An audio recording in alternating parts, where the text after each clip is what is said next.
Lucia Robert, directrice de la plateforme Matwin. Un certain nombre de vaccins contre le Covid qui sont aujourd'hui utilisés, qui ont été mis sur le marché, ont été développés par l'industrie pharmaceutique, mais souvent à partir de recherches mises au point par des jeunes entreprises impliquant des chercheurs académiques. Est-ce à dire du coup que l'avenir de l'industrie pharmaceutique passe par les startups, la recherche innovante? Et si oui, comment vous comptez développer cette collaboration?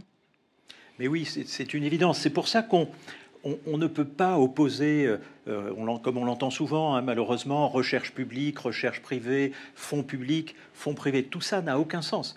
Tout cela, comme vous l'expliquez très bien, est un continuum. Et vous avez, pour l'expliquer très simplement, au début de la chaîne, effectivement, des découvertes scientifiques qui sont faites, et elles sont faites par les chercheurs académiques, universitaires. Et l'exemple des vaccins ARN est extrêmement illustratif de ça.